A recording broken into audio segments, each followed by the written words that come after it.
మనిషికి చేతి నిండా పని, కడుపు నిండా తిండి, ఈ రెండు ముఖ్యం. అందుకే ఎక్కడైనా సరే పని కోసమే పోరాటం నడుస్తుంటది. దానికి తగ్గట్టే మన లీడర్ సాబులు కూడా కొలువులిస్తాం ఓట్లేండ్రని అడుగుతుంటారు. గిట్లనే ఏపీలో కూడా ఎలక్షన్ల ముంగట లక్షల కొద్ది కొత్త కొలువులు తీసుకొస్తామని మాట ఇచ్చిండ్రు లీడర్లు. అట్లిగా ఇచ్చిన మాట ప్రకారం ఇప్పుడు ఒక్కో పని వేసుకుంటూ పోతుండ్రు. పథకాలు ఇగురబెట్టుడే కాదు, పబ్లిక్ కు చేతి నిండా పని చూపించే ఇగురం కూడా చేస్తుండ్రు ఏపీ సర్కారు వాళ్ళు. ఎలక్షన్ల ముంగట 20 లక్షల మందికి పని చూపిస్తామని చెప్పిండ్రు కాబట్టి ఆ దిక్కు అడుగులేస్తుండ్రు.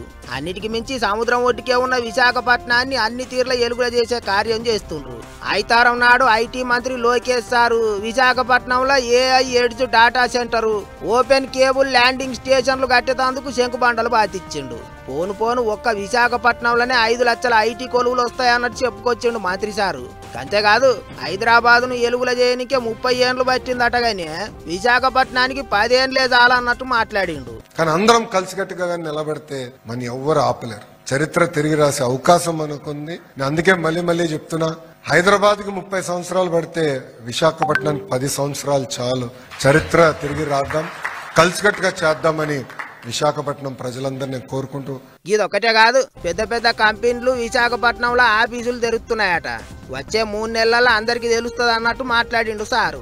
అన్యమగాని ఎన్నొద్దులు ఒక్క అమరావతి హైదరాబాద్ తోని పోటీ పడుతుంది కావచ్చు అనుకున్నారు చాలా మంది. గాని సారు ముచ్చట్లతోని విశాఖపట్నం కూడా హైదరాబాద్ తోనే పోటీ పడుతుంది కదా అన్నట్టు తెలిసిందా అందరికి. ఏమైనా 2 రాష్ట్రాలు జోడెడ్ల తీరుగా పరుగులు పెడితే మంచిదే కదా అనుకుంటారు ఇంకింతమంది.